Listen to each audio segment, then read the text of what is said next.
Something real. We need a relationship real. We need something real. Jesus is real.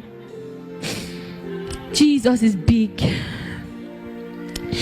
Sometimes what we do is that we equate our circumstance to God.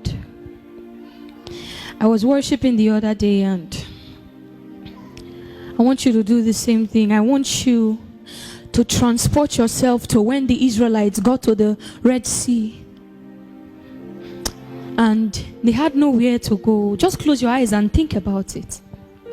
Just transport yourself to that scene. They had nowhere to go, they were stuck.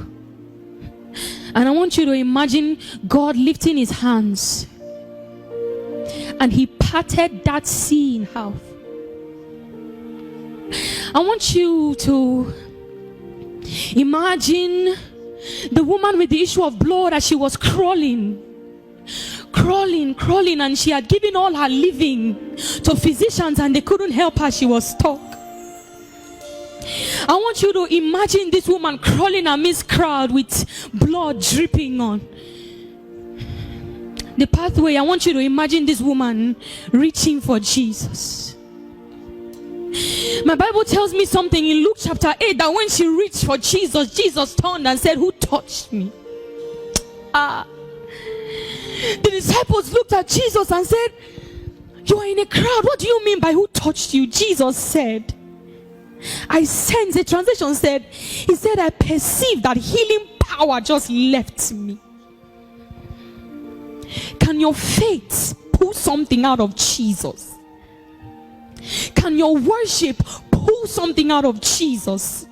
Jesus didn't necessarily pass that place because of the woman with the issue of blood, but somebody was desperate.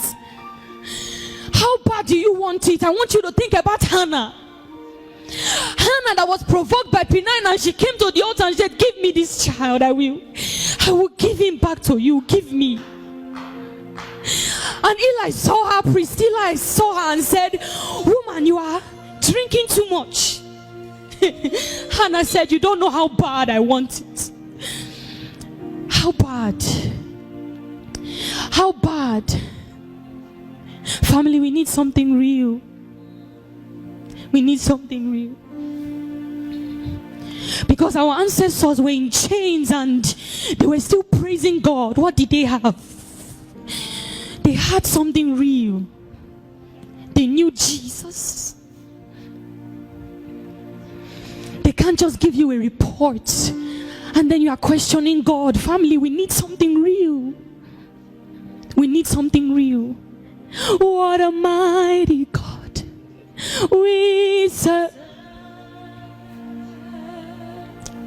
What a mighty God we serve. Heaven and earth adore, angels bow before. What a mighty God